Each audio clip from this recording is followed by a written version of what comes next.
Humigpit ang kapit ni Eileen. Sa hawak niyang telepono, ang mga daliri niya ay halos bumaon na sa lumang plastik.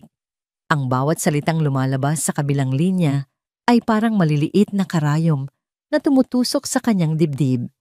Sa maliit at masikip nilang apartment, kung saan ang amoy ng sinaing ay humahalo sa amoy ng pangamba, ang boses ng doktor ay umalingaw-ngaw na parang isang hatol.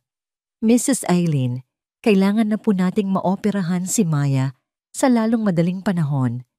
Sabi ng doktor sa mahinahong boses, ngunit para kay Eileen, ang bawat pantig ay isang dagok. Lumalala po ang butas sa kanyang puso. Bawat araw na lumilipas ay kritikal. Isang salita lang ang umikot sa isip ni Eileen, gastos. Mga salitang kasing bigat ng tore kung saan siya nagtatrabaho. Ang operasyon, ang mga gamot, ang hospital bills. Sa sahod niya bilang isang janitress sa De La Cruz Holdings, ang mga salitang yon ay hindi lang numero, mga pader iyon na imposibleng akyatin. Gagawin ko po ang lahat, Dok. Halos pabulong niyang sagot, pinipigilan ang panginginig ng kanyang boses. Pinilit niyang magpasalamat bago ibaba ang telepono. Nang matapos ang tawag, napasandal siya sa pader at ang lakas na ipinakita niya kanina ay biglang naglaho. Dumaloy ang mga luha sa kanyang mga pisngi, hindi dahil sa awa sa sarili, kundi dahil sa matinding takot para sa kanyang anak. Si Maya, ang kanyang 7 taong gulang na anghel, ang kanyang nag-iisang liwanag sa isang madilim na mundo. Ang batang may ngiti na kasing liwanag ng araw, ngunit may pusong unti-unting nanghihina. Napatingin siya sa kanyang anak na mahimbing na natutulog sa kanilang lumang sopa, yakap-yakap ang isang kupas na teddy bear. Payapa ang mukha nito, walang bakas ng sakit na nagkukubli sa loob ng munti nitong dibdib. Paano niya sasabihin sa isang bata na ang puso nitong puno ng pagmamahal ay siya ring naglalagay sa kanya sa panganib? Diyos ko, tulungan niyo po ako. Dasal niya sa hangin. Bigyan niyo po ako ng lakas. Bigyan niyo po ako ng paraan. Kinabukasan, isa pang dagok ang dumating. Isang text message mula sa matandang babaeng nag-aalaga kay Maya. May sakit ito at hindi makakapunta. Halos manlumo si Eileen. Hindi siya pwedeng umabsent sa trabaho. Ang isang araw na walang sahod ay katumbas ng isang linggong kulang sa pagkain. Wala siyang pagpipilian. Sa kabila ng mahigpit na patakaran sa De La Cruz Holdings na bawal magdala ng hindi empleyado, kailangan niyang isama si Maya. Habang nagbibihis, paulit-ulit niyang pinaalalahanan ng anak. Anak, kailangan mong maging mabait mamaya, ha? Kailangan mong maging tahimik na tahimik. Maglalaro ka lang sa isang tabi, hindi ka aalis doon. Para kang isang munting anino, hindi ka dapat mapansin ni numan. Pangako, anak. Tumango si Maya, ang kanyang mga matay malalaki at puno ng pag-unawa na hindi mo aakalain sa isang bata. Opo, nanay. I will be invisible po. Iyang salitang invisible ay parang kutsilyong humiwa sa puso ni Eileen. Ganoon din ang tingin sa kanya sa trabaho, isang anino na naglilinis ng bakas ng mga importanteng tao. Ngayon pati ang anak niya ay kailangang matutong maging ganoon. Ang De La Cruz Holdings ay isang toreng gawa sa salamin at bakal na tila umabot sa mga ulap. Sa loob, ang lamig ng aircon ay sasalubong sayo kasama ng nakakasilaw na kintab ng marmol na sahig. Ang lahat ay tahimik, maringal at tila walang puwang para sa mga taong tulad nila. Bawat hakbang ni Eileen sa pasilyo ay maingat habang ang maliit na kamay ni Maya ay mahigpit na nakakapit sa kanya. Dinala niya si Maya sa isang tahimik na sulok sa 15 palapag, isang pasilyo na bihirang daanan ng mga tao. May isang upuan doon malapit sa isang malaking halaman. Dito ka lang, mahal ko, bulong ni Eileen habang inaayos ang buhok ng anak. Inilabas niya mula sa kanyang bag ang isang kahon ng Crayola at isang drawing book. Mag-drawing ka lang dito. Huwag kang aalis, ha? Babalikan ka ni nanay. Hinalikan niya ang noo ni Maya. at mabilis na umalis dala-dala ang kanyang mga gamit sa paglilinis at ang mabigat na takot sa kanyang dibdib. Naiwan si Maya sa kanyang maliit na trono. Ang kanyang mga paa ay hindi pa abot sa sahig. Nagsimula siyang gumuhit. Gumuhit siya ng isang bahay na may malaking hardin, isang araw na nakangiti, at 2 tao na magkahawak kamay siya at ang kanyang nanay. Sa mundo ng kanyang mga guhit, walang sakit, walang problema, walang mga toreng salamin na naghihiwalay sa mga tao. Ang katahimikan ng pasilyo ay binasag ng tunog ng 2 pares ng mamahaling sapatos na papalapit. Mula sa kanyang kinauupuan, nakita ni Maya ang 2 lalaki. Ang isa ay matangkad at pamilyar sa kanya, si Mr. Adrian, ang pamangkin daw ng may-ari ng buong gusali. Minsan niya itong nakita na ngumiti sa kanya, kaya inakala niyang mabait ito. Ang kasama nito ay isang lalaking mas pandak at mukhang balisa. Nag-angat ng tingin si Maya, ngunit agad niyang naramdaman na may kakaiba. Ang mga kilos nila ay mabilis at palihim. Panay ang lingon ni Mr. Adrian sa paligid na para bang may kinatatakutan siyang makakita. "Dalian mo, Victor." Narinig ni Maya na bulong ni Adrian. "Wala dapat makakita sa atin. Pabalik na si Tanda." Alam ko." Sagot ng lalaking tinawag na Victor, nanginginig ang mga kamay habang binubuksan ang isang asul na folder na dala nito. Napatigil sa pagguhit si Maya. Ibinaba niya ang kanyang krayola at naging isang maliit na ribulto, pinapaalala sa sarili ang sinabi ng kanyang nanay, maging invisible. Hindi siya gumalaw, hindi siya huminga ng malakas. Nagmasid lang siya mula sa likod ng malaking halaman. Nakita niya ang mabilis na pagbunot ni Victor ng isang makapal na bunton ng mga puting papel mula sa asul na folder. Mabilis niya itong isinilid sa loob ng kanyang coat. Pagkatapos may kinuha si Adrian mula sa sarili nitong dalang briefcase, isang pulang folder. Binuksan ito ni Adrian at inilipat ang laman nitong mga papel na tila kulay abo papasok sa bakanteng asul na folder. Ang orihinal na puting papel mula sa asul na folder ay nanatiling nakatago sa coat ni Victor. Ang lahat ay nangyari sa loob lamang ng ilang segundo. Isinara nila ang asul na folder at ang pulang folder ay muling itinago ni Adrian. Ang kanilang mga mukha ay pawis na pawis. "Ayan, ayos na," sabi ni Adrian. Huminga ito ng malalim. Hindi niya malalaman ang pagkakaiba. Ang mahalaga ay ang pirma niya mamaya. Nagmamadali silang naglakad palayo, dire-diretso, walang sino mang lumingon. Hindi nila napansin ang isang batang babae na nakaupo sa sulok, isang batang may malalaking mata na nakakita ng lahat. Para sa kanila si Maya ay parte lang ng muebles, isang bagay na walang buhay at walang halaga. Nang mawala na sila sa paningin, doon lang nakahinga ng maluwag si Maya. Ngunit ang kanyang maliit na puso ay kumakabog ng napakabilis. Hindi dahil sa kanyang sakit, kundi dahil sa takot at pagkalito. Hindi niya naiintindihan ang lahat, pero alam niyang may mali. May mali sa mga pabulong na salita, sa nanginginig na mga kamay, sa pagpapalit ng mga laman ng folder. Muli niyang dinampot ang kanyang krayola. Sa isang blangkong pahina ng kanyang drawing book, nagsimula siyang iguhit ang kanyang nakita. Iginuhit niya ang 2 lalaki. Iginuhit niya ang isang lalaking may guhit-guhit na kurbata, si Mr. Adrian.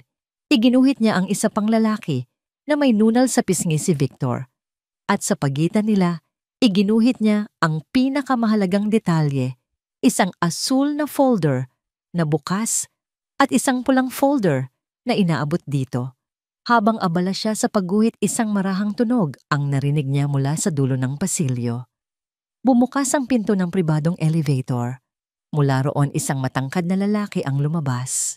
Nakasuot ito ng isang madilim at mamahaling suit at ang kanyang buhok ay may mga puti na sa gilid. Ang kanyang mukha ay seryoso, walang emosyon, at ang kanyang mga mata ay tila kayang tumagos sa kahit anong pader. Kahit ang isang 7 taong gulang na bata ay mararamdaman ang bigat ng kanyang presensya.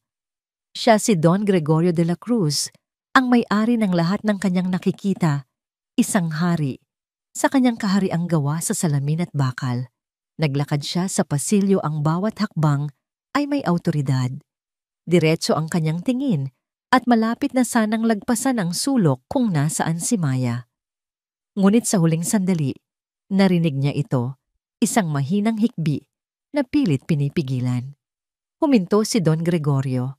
Dahan-dahan siyang lumingon at ang kanyang malamig na mga mata ay dumapo sa isang munting figura na nakaupo sa isang silya, isang batang babae na may hawak na Crayola at may mga butil ng luha na namumuo sa kanyang mga mata.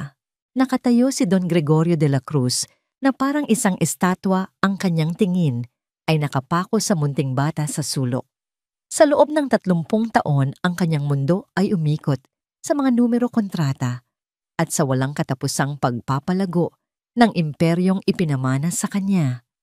Ang mga pasilyo ng gusaling ito ay para sa mga transaksyon, hindi para sa mga luha ng isang bata. Ang unang bumugso sa kanyang isipan ay pagkayamot. Isang abala, isang bagay na wala sa lugar.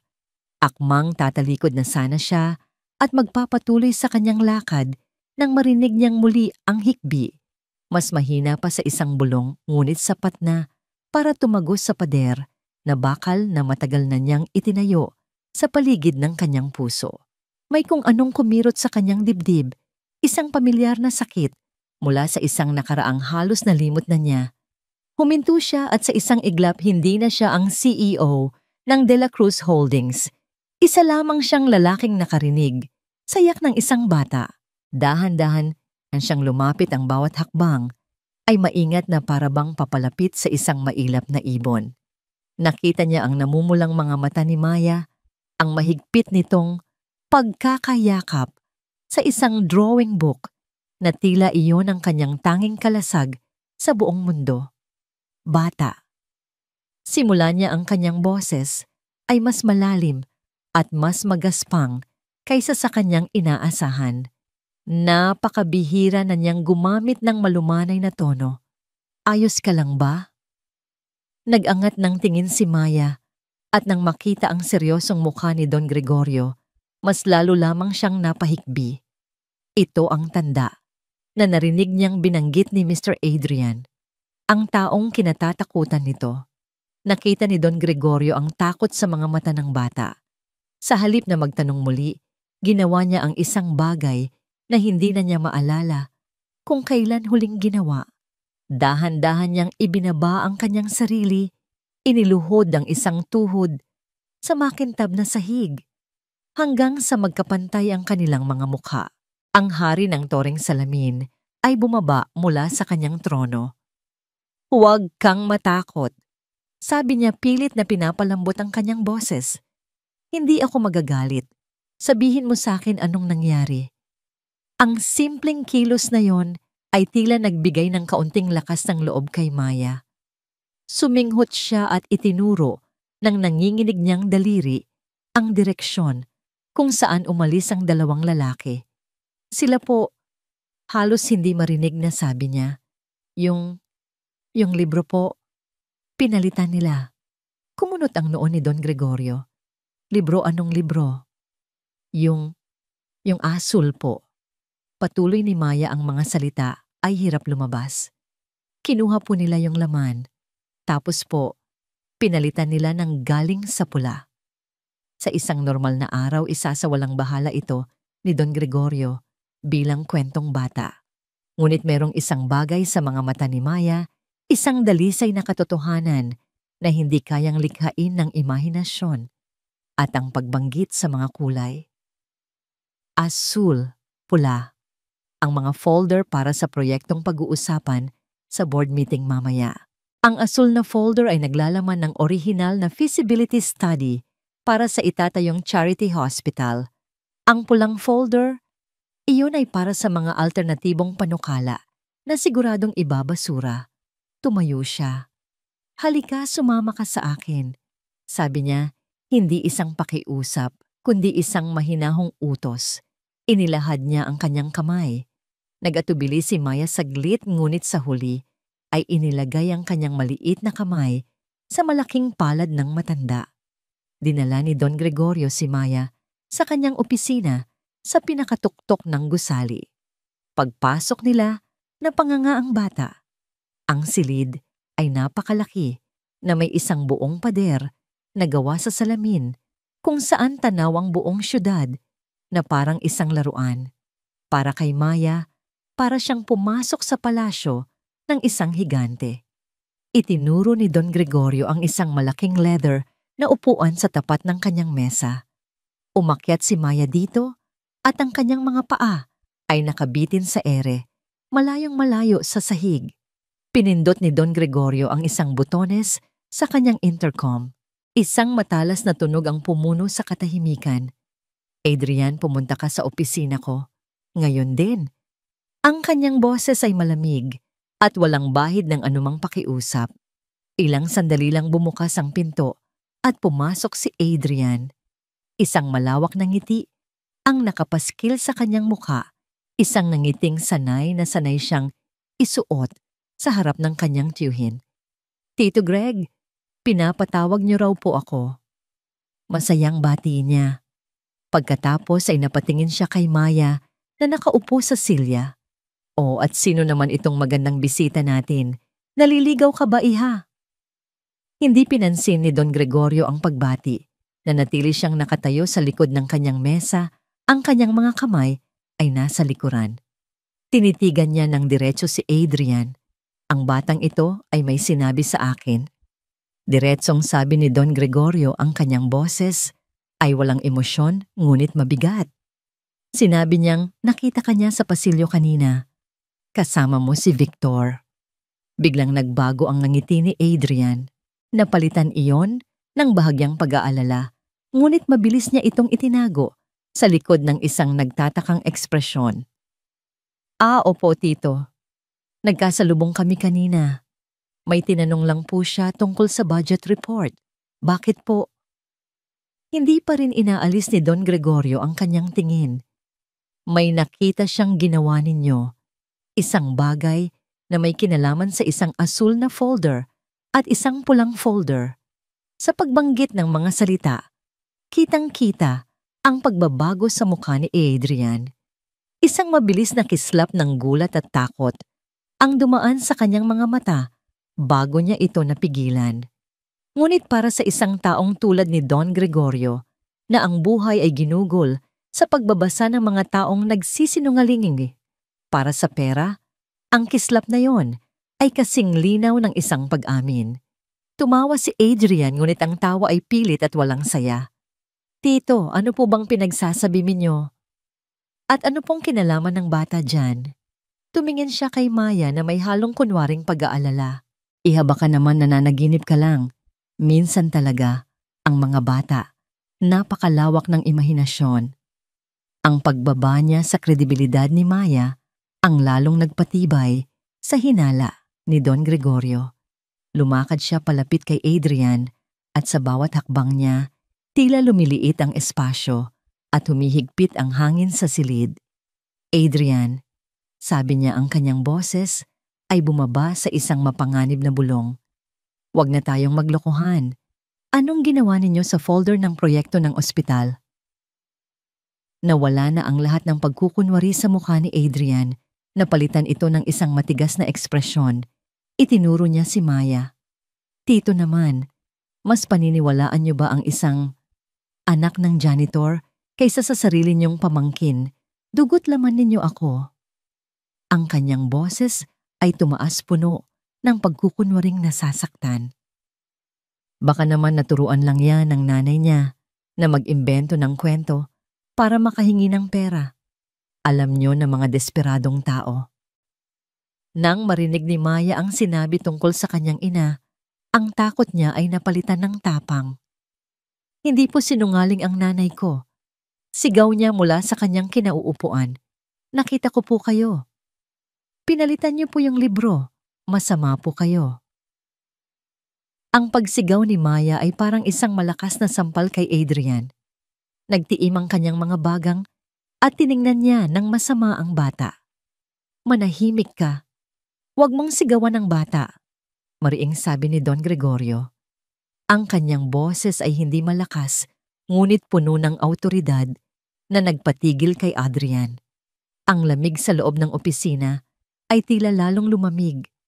Huminga ng malalim si Adrian, pilit na pinapakalma ang sarili at ibinabalik ang kanyang maskara. Pasensya na po, Tito. Nadala lang po ako. Nakakainsulto lang po kasi na pagbintangan ng ganito, lalo na't galing sa, alam nyo na. Bumalik si Don Gregorio sa likod ng kanyang mesa. Tiningnan niya ang nanginginig na si Maya pagkatapos ay ang pamangkin niyang bihasa sa pagkukunwari. Alam niyang walang saysay ang pagpipilit. Walang aaminin si Adrian. Sige na, sabi ni Don Gregorio. Sa wakas isang alon ng pagod ang dumaan sa kanyang mukha. Makakaalis ka na. Isang nangiti ng tagumpay ang sumilay sa labi ni Adrian. Salamat po, Tito, sa pag-unawa. Yumuko pa siya ng bahagya bago tumalikod at mabilis na lumabas ng opisina. Nang magsara ang pinto, naiwan ng isang nakabibinging katahimikan. Si Maya ay muling napahikbi, hindi na sa takot, kundi sa galit dahil hindi siya pinaniwalaan. Lumapit si Don Gregorio sa kanya. Tiningnan niya ang drawing book na mahigpit pa ring hawak ng bata. Patingin ako ng ginuhit mo. Dahan-dahang iniabot ni Maya ang kanyang gawa. Kinuha ito ni Don Gregorio at tinitigan. Simple lang ang guhit iginuhit ng kamay ng isang bata. Ngunit naroon lahat.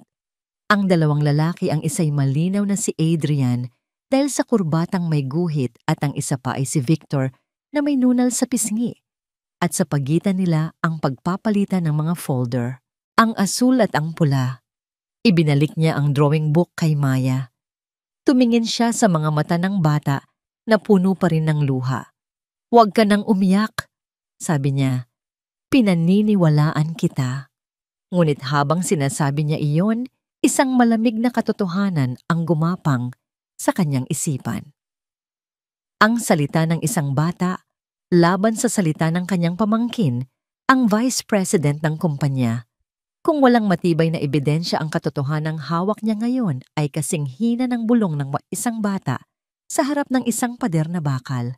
Tumingin siya sa bintana sa syudad na nasa ilalim ng kanyang mga paa. Naramdaman niya ang bigat ng isang laban na paparating. Hindi pa ito tapos. Bulong niya sa sarili. Ngayon pa lang ito nagsisimula. Ang takot na naramdaman ni Eileen ay parang isang malamig na kamay na humahaplos sa kanyang batok nang sabihin ng sekretarya ni Don Gregorio na ipinatatawag siya. Sa loob ng 5 taon niyang pagtatrabaho sa De La Cruz Holdings, ni minsan ay hindi pa niya natapakan ang sahig ng executive floor, lalo na ang opisina ng pinakamataas na nilalang sa turing iyon. Habang naglalakad siya sa malambot na karpet ng pasilyo, ang bawat yabag niya ay mabigat dala ang pangambang. Baka ito na ang kanyang huling araw sa trabaho. Siguradong nalaman na nila ang tungkol kay Maya. Siguradong sisisantihin na siya. Nanginginig siyang kumatok sa malaking pinto na gawa sa dark wood. Isang pasok na malalim at may awtoridad ang kanyang narinig mula sa loob. Pagpasok niya nakita niya si Don Gregorio na nakatayo malapit sa malaking bintana, nakatalikod sa kanya, at si Maya na ligtas at buo na nakaupo sa isang napakalaking silya, kumakain ng biskwit na tila inalok sa kanya. Mr. De La Cruz, sir. Nagsimula si Eileen halos mautal. Pasensya na po talaga kayo. Naku, pasensya na po. Nagkasakit po kasi ang nag-aalaga sa kanya. Hindi ko po sinasadya. Umupo ka, Eileen, putol ni Don Gregorio. Sa kanya lumingon ito at itinuro ang isa pang silya. Ang kanyang boses ay hindi galit, ngunit seryoso. Hindi ka sisisantihin, walang kasalanan ng anak mo. Gumaan ng kaunti ang dibdib ni Eileen, ngunit napalitan naman iyon ng pagtataka. Umupo siya sa dulo ng silya, handang tumayo anumang oras. Ikinuwento ni Don Gregorio ang lahat ang sinabi ni Maya, ang pagtawag niya kay Adrian, ang pagtanggi nito. Habang nagsasalita ang matanda, si Eileen ay parang binuhusan ng malamig na tubig. Ang simpleng pagdadala niya sa anak sa trabaho ay naging isang malaking gulo na kinasasangkutan ng pamangkin ng may-ari. "Sir, Diyos ko po," sabi ni Eileen, nanginginig ang mga kamay. Baka po nagkamali lang ang anak ko. Alam niyo na po, bata lang po." "Tumingin ka sa akin," sabi ni Don Gregorio, at ang kanyang mga mata ay tila tumatagos sa kaluluwa ni Eileen.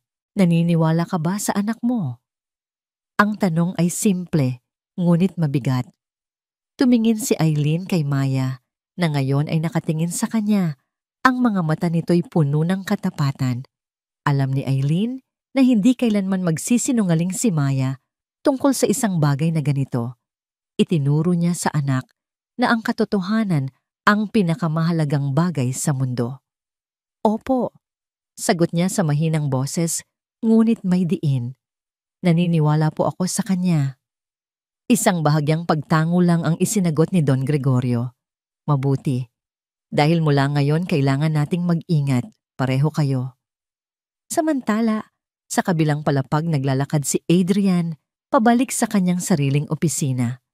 Ang kanyang mga kamay ay nakakuyom sa magkabilang gilid. Ang kanyang mga ugat sa leeg ay halos pumutok sa galit. Ang maskara ng pagiging kalmado ay tuluyan ng natanggal. Pagpasok niya sa kanyang silid, padabog niyang isinara ang pinto. Isang malakas na kalabog ang umalingaw-ngaw. Kinuha niya ang isang babasaging paperweight mula sa kanyang mesa at ibinato ito ng buong lakas sa pader. Nagkadurog-durog ang salamin, kasabay ng isang malutong na tunog na sumasalamin sa kanyang nagwawalang galit. "Hayop!" sigaw niya sa kawalan.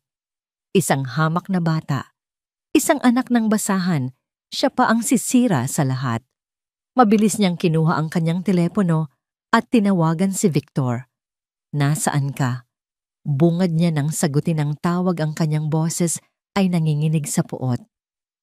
"Nasa opisina ko, bakit anong sabi ng tiyuhin mo?" Nag-aalalang tanong ni Victor sa kabilang linya.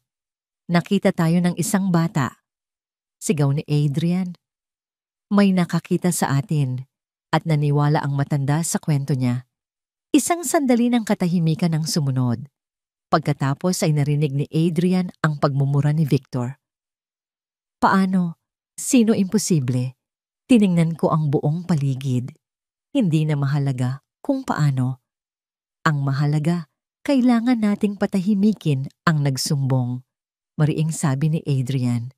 "Alamin mo kung sino ang nanay ng batang yon. Isang janitress. Gawin mo ang lahat para hindi na siya makapagsalita pa. Intimidate her. Scare her. Pero dahan-dahan lang. Ayokong maghinala ang matanda na may kinalaman ako. Understood?" "Understood." Sagot ni Victor, ang kanyang boses ay seryoso na ngayon.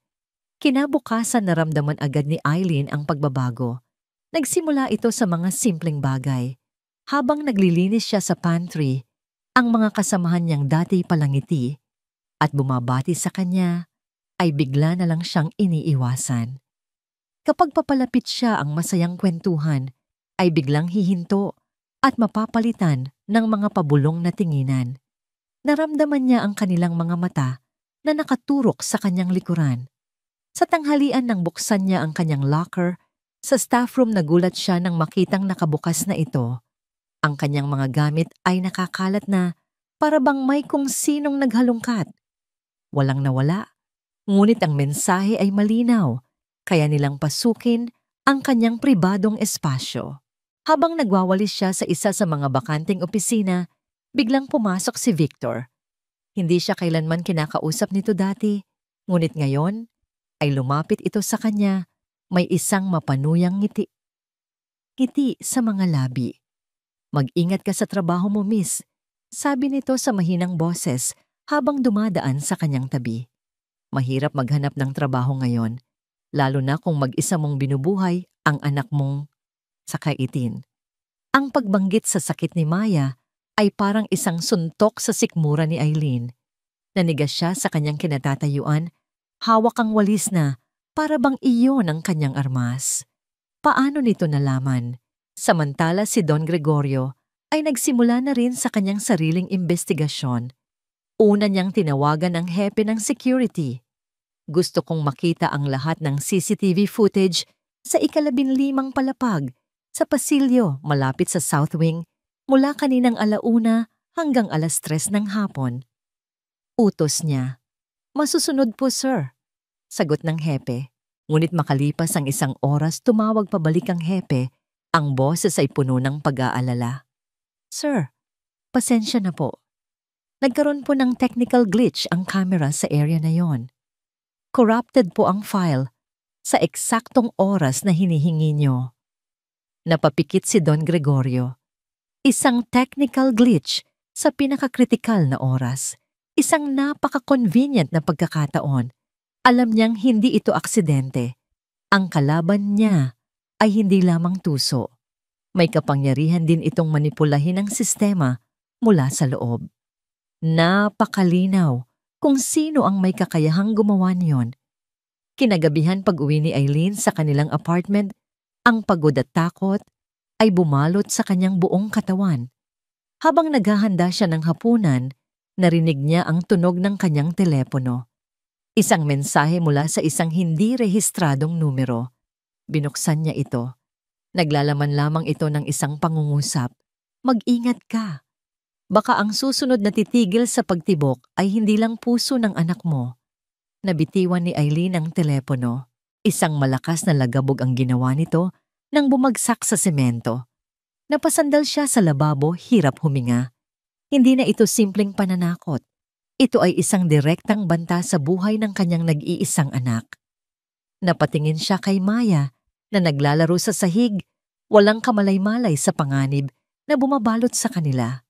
Ang mga anino ay hindi na lang gumagalaw. Nagsisimula na silang manakal.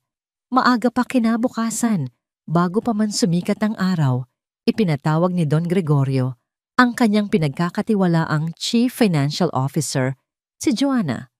Si Joanna ay isang babaeng nasa kalagitnaan ng kanyang edad, matalino, walang kinikilingan, at ang tanging sinusunod ay ang lohika ng mga numero. Para sa kanya ang emosyon ay isang liability sa mundo ng korporasyon. Pumasok siya sa opisina ni Don Gregorio, dala ang isang tablet na naglalaman ng mga datos handa para sa isang seryosong talakayan tungkol sa quarterly earnings, ngunit iba ang bumungad sa kanya. Nakatayo si Don Gregorio sa harap ng bintana, hindi nakatingin sa syudad, kundi sa isang maliit na litrato na nasa kanyang mesa. Gregorio. Simula ni Joanna ang paggamit niya sa unang pangalan nito, ay tanda ng kanilang matagal ng propesyonal na relasyon. May problema ba sa mga projections? Dahan-dahang lumingon si Don Gregorio, ang kanyang mukha ay mas pagod kaysa dati. Ang problema, Joanna, ay hindi tungkol sa mga numero. Ikinuwento niya ang lahat. Ang bata, ang paratang, ang pagtanggi ni Adrian, ang mga technical glitch sa security footage. Habang nagsasalita siya, nanatiling walang ekspresyon ang mukha ni Joanna, ngunit ang kanyang mga daliri ay marahang tumatapik sa hawak niyang tablet, isang senyales ng kanyang tumatakbong analysis. Nang matapos si Don Gregorio, isang mahabang katahimikan ang namagitan. Gregorio, sabi ni Joanna, sa wakas ang kanyang boses ay kalmado at puno ng katwiran. Naiintindihan ko ang sitwasyon, ngunit kailangan nating maging praktikal. Ang salita ng isang bata laban sa salita ng iyong pamangkin, ang vice president ng kumpanyang ito. Walang ebidensya. Kung itutuloy mo ito, magkakaroon ng lamat sa loob ng board. Kakalat ang chismis. Maaapektuhan ang tiwala ng mga investor. Kaya hahayaan ko na lang na manalo ang kasinungalingan. Tanong ni Don Gregorio. Isang bahid ng galit ang gumuhit sa kanyang boses. Hindi iyon ang sinasabi ko. Paliwanag ni Joanna. Ang sinasabi ko ay kailangan mong isipin ang mas malaking interes ng kumpanya. Kung totoo man ang sinasabi ng bata, si Adrian ay nagkamali ng malaki. Ngunit ang pagbubunyag nito ng walang matibay na pruweba ay magdudulot ng mas malaking pinsala. Minsan, para mailigtas ang buong barko, Kailangan mong hayaan ang isang maliit na butas. Ang mga salita ni Joanna ay parang mga piraso ng yelo, lohikal, praktikal, at walang puso. Muling napatingin si Don Gregorio sa litrato sa kanyang mesa. Ito ay isang kupas na larawan ng kanyang yumaong asawa, si Margarita, at ang kanilang nag-iisang anak na si Sofia na namatay sa isang car accident 15 taon na ang nakalipas. Si Sofia ay 7 taong gulang din noon, kasing edad ni Maya. Bigla ang lahat ng sakit na pilit niyang ibinaon sa loob ng maraming taon ay muling kumirot. Naalala niya ang tawa ni Sofia, ang init ng yakap nito, ang walang hanggang tiwala nito sa kanya. Kung si Sofia ang nasa kalagayan ni Maya, gagawin niya ang lahat, babanggain niya ang mundo para lang maprotektahan ito at maibigay ang hustisya. Ang pagtingin niya kay Maya ay hindi na lang basta awa. Nakikita niya sa bata ang anino ng sarili niyang nawalang anak. Ang pagprotekta kay Maya ay naging isang personal na krusada, isang paraan, upang punan ang pagkukulang na nararamdaman niya bilang isang ama na hindi na iligtas ang sarili niyang anak. Ang barkong ito, Joanna, sabi niya, lumingon siya at tinitigan ng babae, ang kanyang desisyon ay buo na parang bato. Ay ipinangalan sa aking asawa. Ang charity hospital ay para sa alaala niya at ng aking anak. Kung hahayaan kong dungisan ni Adrian ang kanilang pamana dahil lang sa interes ng kumpanya, anong klaseng tao pa ako? Natahimik si Joanna. Alam niyang kapag ganito nakatatag ang desisyon ni Don Gregorio, wala nang makakapigil dito. Samantala, si Eileen ay hindi nakatulog buong gabi. Ang banta sa kanyang telepono ay paulit-ulit na umalingaw-ngaw sa kanyang isipan. Hawak-hawak niya ang rosaryo, nagdarasal ngunit kahit ang pananampalataya ay hindi kayang pawiin ang takot ng isang ina. Kinaumagahan gumawa siya ng isang mahirap na desisyon. Ang buhay ng kanyang anak ay mas mahalaga kaysa sa anumang katotohanan o hustisya. Pumasok siya sa trabaho na mabigat ang puso. Hindi niya ginawa ang kanyang karaniwang gawain. Dumiretso siya sa elevator at pinindot ang buton papunta sa executive floor. Bawat palapag na kanilang nilalagpasan ay parang isang hakbang papalapit sa kanyang pagsuko. Nang walang anumang anunsyo, pumasok siya sa opisina ni Don Gregorio. Nagulat ang matanda sa kanyang biglaang pagdating. Mr. De La Cruz, sabi ni Eileen yumuyuko, hindi makatingin ng diretso. Ang kanyang boses ay basag. Gusto ko na pong bawiin ang lahat. Kumunot ang noo ni Don Gregorio. Anong ibig mong sabihin? Yung sinabi po ni Maya. Patuloy niya pinipiga ang kanyang mga kamay. Nagkamali lang po siya. Guni-guni lang po niya ang lahat. Pasensya na po sa abala. Sana po kalimutan na natin ang lahat. Hayaan niyo na po kaming manahimik. Lumapit si Don Gregorio. Nakita niya ang pamumutla sa mukha ni Eileen, ang nangingitim na bilog sa ilalim ng mga mata nito, at higit sa lahat ang dalisay, natakot na nakatago roon. Alam niyang hindi ito pagsisisi. Ito ay pagsuko. Tinatakot ka nila, hindi ba? Tanong niya sa mahinang boses. Umiling si Eileen, ngunit ang mga luhang nagsimulang mamuo sa kanyang mga mata ay sumagot para sa kanya. Wala pong ganon. Gusto ko lang po ng kapayapaan para sa anak ko. Hinawakan ni Don Gregorio ang kanyang balikat. Ang kilos ay hindi inaasahan ngunit nagbigay ito ng kaunting init sa nanlalamig niyang katawan. Eileen, makinig ka sa akin. Maring sabi ng matanda. Hindi ko hahayaang may mangyari sa inyo. Kung susuko ka ngayon, sila ang mananalo. Patuloy silang gagawa ng masama dahil alam nilang walang lalaban. Pero kung tatayo ka sa tabi ko, ipinapangako ko sisiguraduhin kong magbabayad sila. Mula ngayon, ako ang magiging pader ninyo. Ang kailangan ko lang ay ang tiwala mo. Tumingin si Eileen sa mga mata ni Don Gregorio. Nakita niya roon, hindi lang ang CEO ng isang malaking kumpanya, kundi isang taong may sariling pinagdadaanan, isang taong nauunawaan ang ibig sabihin ng pagkawala. At sa isang iglap ang kanyang takot ay nagsimulang mapalitan ng isang maliit na pag-asa. Sa labas ng opisina, sa isang madilim na sulok ng pasilyo, nakatayo si Adrian. Hindi niya sinasadyang mapadaan doon. Narinig niya ang huling bahagi ng usapan, ang pangako ng proteksyon ng kanyang tiyuhin. Napakuyom siya ng kanyang mga kamao hanggang sa mamuti ang kanyang mga buko. Ang kanyang plano na takutin ng babae ay nabigo. Ang kanyang tiyuhin ay mas determinado pa kaysa dati. Tumalikod siya, isang malamig at mapanganib na ngiti ang gumuhit sa kanyang mga labi. Kung hindi gumana ang pananakot, kung gayon kailangan na niyang gumamit ng mas marahas na paraan. Kailangan niyang sirain ang kredibilidad ni Eileen, durugin ito nang walang anumang duda sa paraang kahit ang kanyang sariling tiyuhin ay mapipilitang talikuran siya. Isang bagong plano ang nabuo sa isipan ni Adrian, isang planong mas masahol at mas personal. Kung ang takot ay hindi sapat para patahimikin si Eileen, kung gayon sisirain niya ang pundasyon ng pagkatao nito, ang kanyang dignidad at integridad. Gagawin niya itong isang magnanakaw sa mata ng lahat. Kinagabihan sa isang mamahaling bar na naliligo sa malalamlam na ilaw at tunog ng jazz, nagkita sila ni Victor. Ang mukha ni Victor ay puno ng pag-aalala, habang si Adrian naman ay kalmado na isang mapanganib na katahimikan na mas nakakatakot kaysa sa kanyang nagwawalang galit. Bigo ang plano mo? Bungad ni Victor sabay lagok ng kanyang mamahaling alak. Mas lalo lang kumapit ang matanda sa babaeng iyon. Ang mga anay ay hindi tinatakot, Victor, sagot ni Adrian habang pinapaikot-ikot ang yelo sa kanyang baso. Nilulunod sila.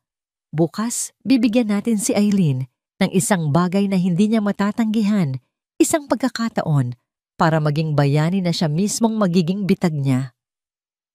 Ibinulong ni Adrian ang kanyang detalyadong plano habang nakikinig unti-unting napapalitan ng pagkagulat at paghanga ang pag-aalala sa mukha ni Victor. Ito ay isang plano na walang awa-tuso at halos perpekto. Kinabukasan, isinagawa nila ang unang hakbang. Bandang tanghali, habang kakaunti ang tao sa locker room ng mga staff aksidenteng, naiwan ni Victor ang kanyang mamahaling leather na pitaka sa isa sa mga bench. Hindi ito basta-bastang pitaka. Ito ay may tatak na kilala sa buong gusali at sa loob sinadya niyang mag-iwan ng isang makapal na bunton ng tig-1,000 piso, humigit kumulang 50,000. Ngunit bago niya ito iniwan bawat isang pera, ay may maliit at halos hindi makitang marka ng itim na tinta sa isang sulok, isang detalyeng si Adrian ang nag-isip. Ayon sa schedule, si Eileen ang nakatuka para maglinis ng locker room sa oras na yon. Gaya ng inaasahan, pumasok si Eileen, dala ang kanyang mop at timba. Habang nililinis niya ang sahig, napansin niya ang itim na pitaka sa bench. Dinampot niya ito. Nang buksan niya para tingnan, kung may pagkakakilanlan, nakita niya ang makapal na pera at ang ID ni Victor Roxas, ang finance head. Walang pag-aalinlangan sa isip ni Eileen. Ang unang pumasok sa kanyang isipan ay ang tama at nararapat na gawin isang aral na ipinamana pa sa kanya ng kanyang mga magulang. Mahigpit niyang hinawakan ang pitaka at kahit na ang halagang iyon ay sapat na para mabayaran ang kalahati ng operasyon ni Maya, hindi sumagi sa isip niya na kunin ito. Sa halip, ang pag-asa niya ay baka sa paggawa ng tama makita ng mga tao sa gusaling ito, lalo na ni Mr. Victor na hindi siya masamang tao. Mabilis niyang tinapos ang kanyang gawain at dumiretso sa security department sa ground floor. "Good afternoon po," bati niya sa security guard na nakadui. "Naiwan po yata ito sa staff locker room. Gusto ko lang po sanang i-turn over." Kinuha ng guard ang pitaka. "Kanino raw ito?" tanong niya habang binubuksan. "Kay Mr. Victor Roxas po ng finance," sagot ni Eileen. Itinala ng guard sa logbook ang pangalan ni Eileen, ang item at ang oras. "Sige, kami na ang bahala dito. Salamat sa katapatan mo. Ngumiti si Eileen. Sa unang pagkakataon sa loob ng ilang araw, gumaan ang kanyang pakiramdam. Gumaan ito dahil sa paggawa ng tama.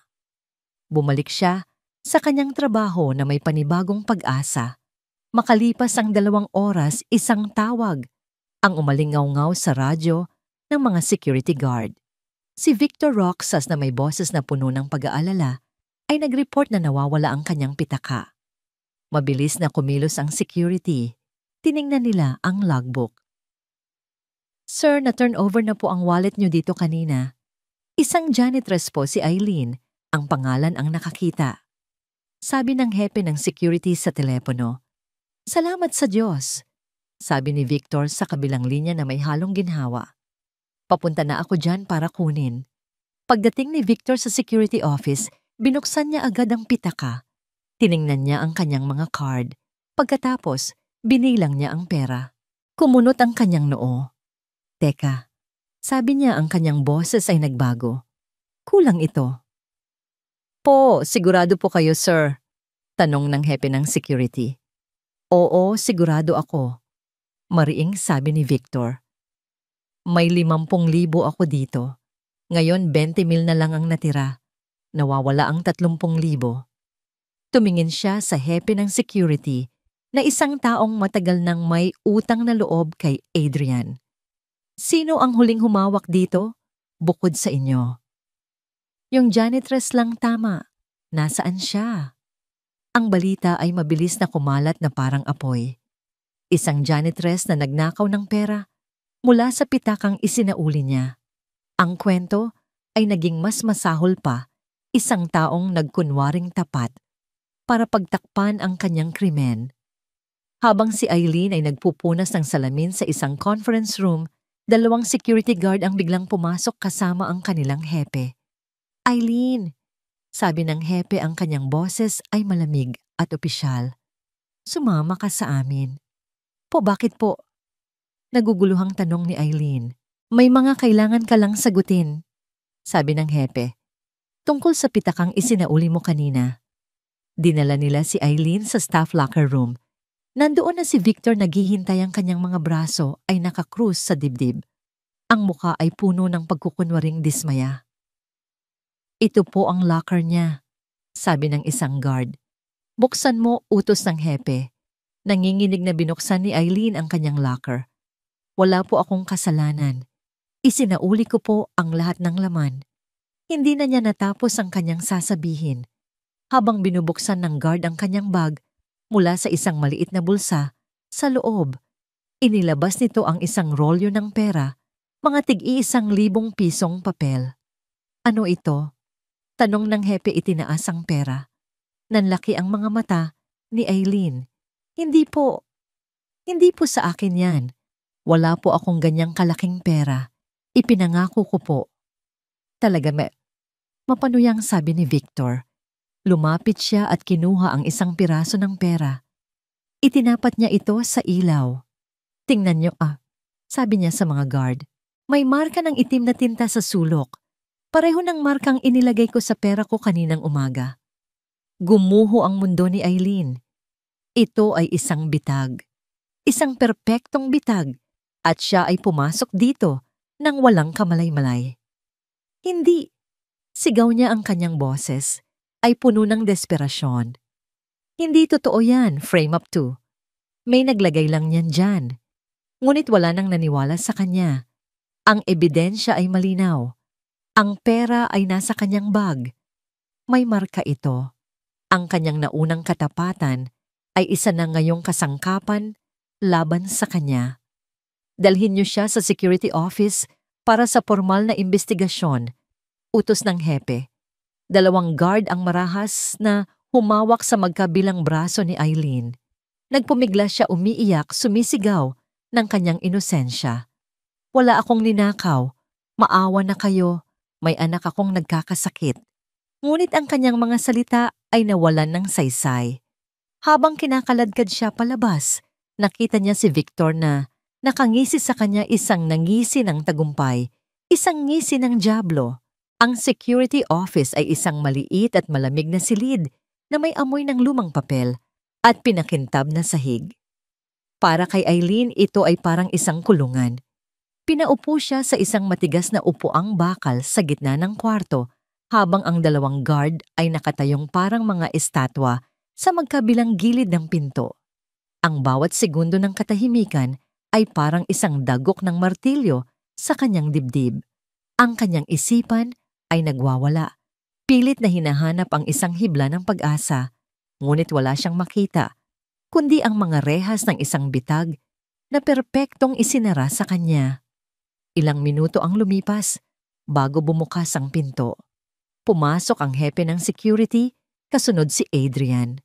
Ang pagkukunwari ni Adrian ay perpekto. Ang kanyang mukha ay nagpapakita ng malalim na pagkadismaya at lungkot na para bang personal siyang nasaktan sa nangyari. Lumakad siya papalapit kay Eileen. Ang bawat hakbang ay mabigat sa awtoridad at pekeng awa. "Eileen," sabi niya sa malumanay, ngunit nang uusig na boses. "Hindi ko akalain na aabot tayo sa ganito. Matapos kang pagmalasakitan ni Tito Greg, ganito pa ang isusukli mo." Hindi sumagot si Eileen. Itinuon niya ang kanyang tingin sa sahig, ang kanyang mga kamay ay nanginginig sa kanyang kandungan. Ang pakiramdam ng kawalan ng katarungan ay parang lason na unti-unting kumakalat sa kanyang buong katawan. "Tingnan mo ako kapag kinakausap kita." Maring sabi ni Adrian, ang pagiging malumanay ay biglang nawala. Dahan-dahang itinaas ni Eileen ang kanyang ulo. Ang kanyang mga mata ay namumula at puno ng luha. Ngunit sa likod ng mga luhang iyon ay isang apoy na nagsisimulang mag-alab. Nakita niya ang kasiyahan sa mga mata ni Adrian, isang kislap ng tagumpay na pilit nitong itinatago. "Hindi ko po ninakaw ang pera." Sabi niya, ang kanyang boses ay nanginginig ngunit may diin. "Alam niyo po yan." Isang mapaklang tawa ang kumawala kay Adrian. "Talaga, pero ang ebidensya ay nasa bag mo. Alam mo, Eileen, akala ko pa naman mabuti kang tao. Yun pala, isa ka lang palang desperadong magnanakaw. Siguro ganyan mo pinalalaki ang anak mo. Tinuturuan mo siyang magsinungaling para makakuha ng pera, para makuha ang simpatya ng mga taong tulad namin." Ang bawat salita ay parang isang sampal. Ngunit nang banggitin niya si Maya, ang apoy sa dibdib ni Eileen ay biglang lumaki at naging isang nagngangalit na siga. "Huwag mong isama ang anak ko dito." Galit na sabi ni Eileen, ang kanyang boses ay tumaas. "Bakit hindi?" Patuloy ni Adrian, lalo pang lumapit ang kanyang muka, ay ilang pulgada na lang ang layo mula sa kanya. "Hindi ba't dahil sa kanya kaya ka nagkakaganito? Nagnanakaw ka para sa kanya. Nag-iimbento ka ng kwento para sa kanya. Anong klaseng ina ka? Isang ina na gagawing kriminal ang sarili para lang sa pera. Nakakaawa ka. At mas nakakaawa ang anak mo dahil magkakaroon siya ng isang inang magnanakaw. Habang buhay, ikakahiya ka niya." Iyon na ang huling salita. Ang huling patak na nagpaapaw sa baso. Ang lahat ng takot, lahat ng pangaapi, lahat ng sakit at pagtitimpi na inipon ni Eileen sa loob ng maraming araw ay sumabog sa isang marahas na iglap. Ang imahe ni Maya na may sakit, ang mga salitang nang iinsulto sa kanyang pagiging ina, ang kawalan ng katarungan sa buong sitwasyon, ang lahat ay nagsanib at naging isang purong nag-aalab na puwersa. Sa isang mabilis na kilos na hindi inaasahan ng sinuman, tumayo si Eileen mula sa kanyang upuan. Ang kanyang paggalaw ay puno ng galit na nagbigay sa kanya ng lakas. Bago pa man makakilos ang mga guard, bago pa man makaiwas si Adrian, ang lahat ay nangyari na. Isang malutong at malakas na tunog ang pumuno sa buong silid. Ang kanang palad ni Eileen ay lumagapak ng buong lakas sa kaliwang pisngi ni Adrian. Ang sampal ay napakalakas, anupat umikot ng bahagya ang ulo ni Adrian at napaatras siya ng isang hakbang. Isang matingkad na pulang marka ng kamay ang agad na lumitaw sa kanyang balat. Ang buong silid ay napuno ng nakabibinging katahimikan. Ang mga guard ay natigilan gulat sa tapang ng janitress. Si Adrian, na hawak ang kanyang namumulang pisngi, ay nakatitig kay Eileen. Ang kanyang mga mata ay nanlalaki sa hindi makapaniwalang galit. "Hayop po ka!" Sigaw ni Adrian. Ang kanyang boses ay basag sa galit. "Paano mo nagaw? Impyerno ka!" Ganting sigaw ni Eileen. Ang kanyang dibdib ay umaalon. Sa bawat hininga ang mga luha ay malayang dumadaloy sa kanyang pisngi. Ngunit ang kanyang mga mata ay nag-aapoy. "Wala kang karapatang yurakan ang pagkatao ko. Wala kang karapatang idamay ang anak ko. Demonyo ka. Pwede niyo akong ikulong. Pwede niyo akong tanggalin sa trabaho. Pero hinding-hindi ko hahayaan na bastusin mo ang pagiging ina ko." Sa kasagsagan ng tensyon, bumukas ng malakas ang pinto ng opisina. Isang malakas na kalabog ang narinig. Nakatayo doon si Don Gregorio de la Cruz. Ang kanyang mukha na karaniwang walang emosyon ay ngayon ay isang maskara ng pagkagulat at hindi makapaniwalang pagtataka. Ang kanyang mga mata ay lumipat mula sa umiiyak, ngunit matapang na si Eileen patungo sa kanyang pamangkin na si Adrian na hawak ang sariling pisngi kung saan malinaw na nakabakat ang 5 daliri. Nakita niya ang lahat. Ang huling sigaw, ang pulang marka, ang nagbabagang tensyon sa loob ng silid. Walang nagsalita. Ang tanging maririnig lamang ay ang mabibigat na paghinga ni Eileen at ang nakakabinging katahimikan na sumunod. Ang hangin sa security office ay tila tumigil sa pag-ikot. Ang bawat tao sa silid ay parang isang estatuwang nagyelo sa gitna ng isang marahas na eksena. Ang mga mata ni Don Gregorio ay matalas na parang kutsilyo sinusuri.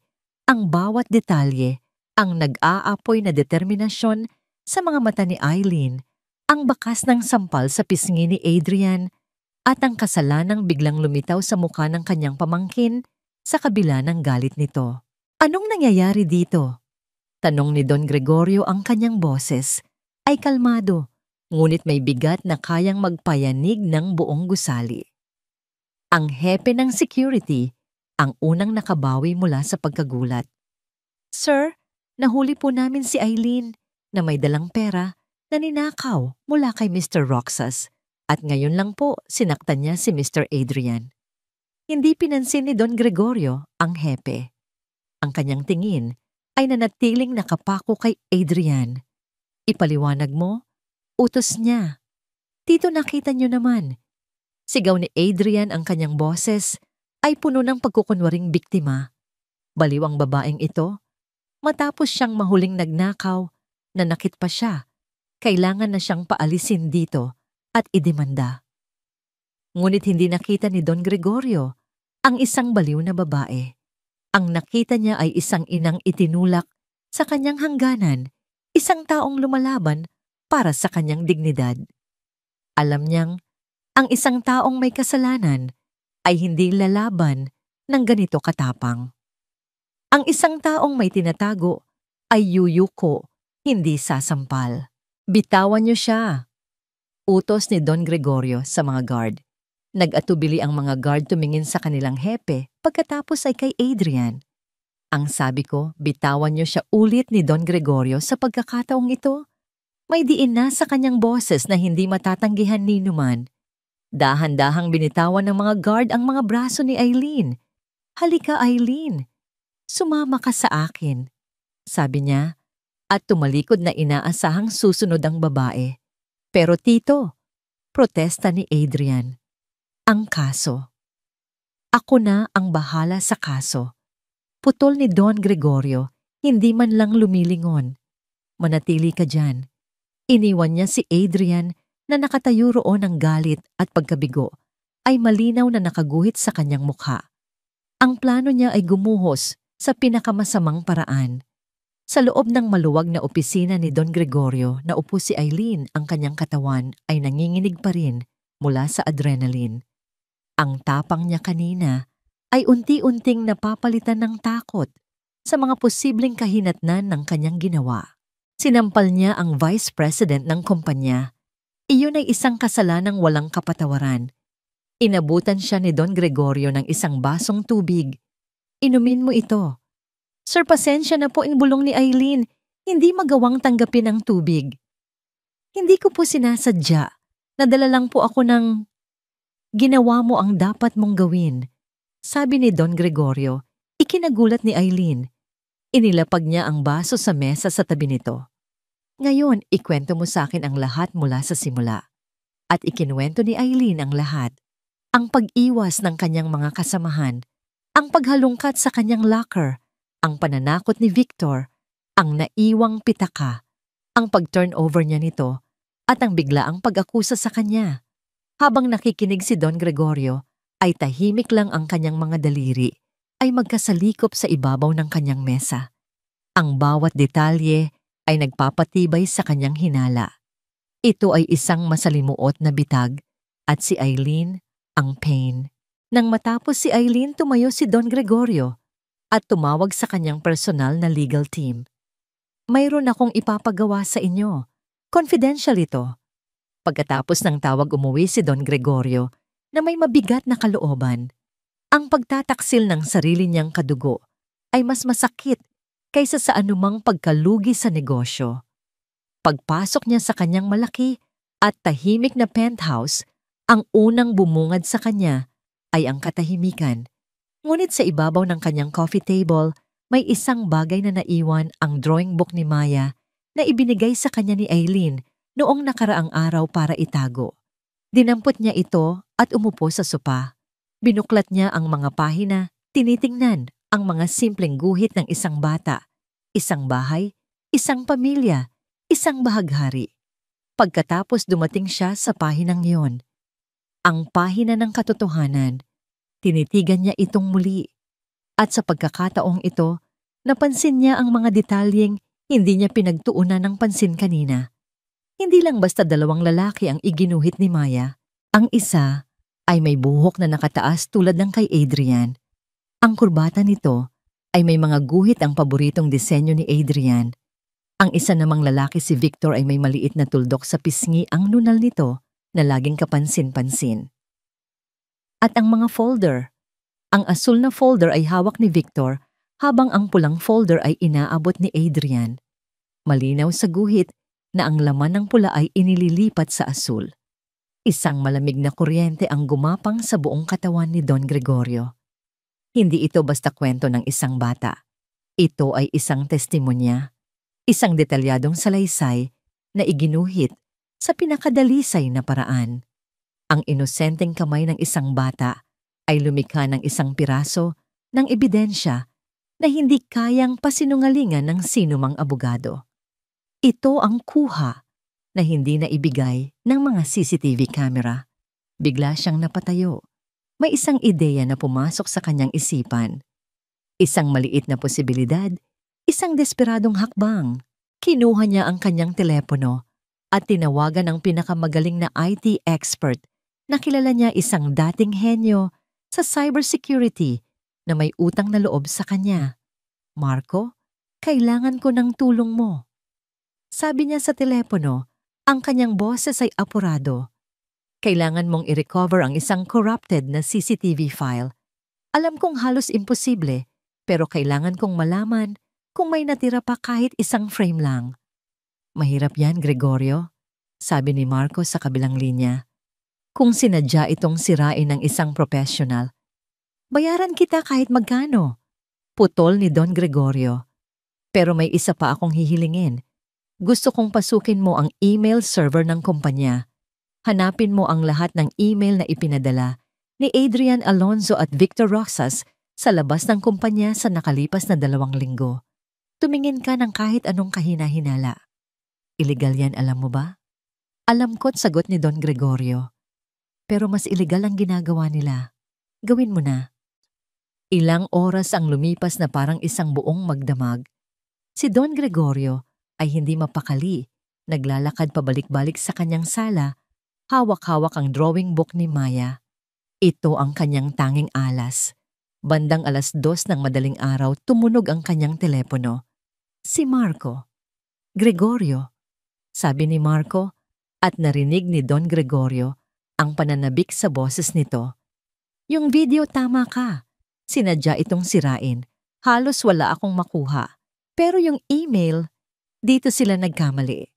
Napatigil sa paghinga si Don Gregorio. Anong nakita mo? Yung pamangkin mo, sabi ni Marco. Napakatalino niya para gumamit ng company email pero nagkamali siya. May ipinadala siyang isang naka-encrypt na file sa isang email address na konektado sa pinakamalaking kalaban natin sa industriya, ang Montesillo Corp. Nagawa kong i-decrypt ang file. At anong laman, tanong ni Don Gregorio? Ang kanyang puso ay kumakabog.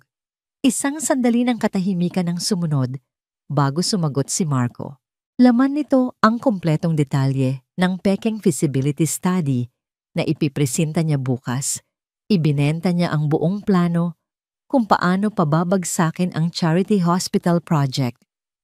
Kapalit ng isang posisyon bilang COO sa Montesillo kapag bumagsak ang De La Cruz Holdings.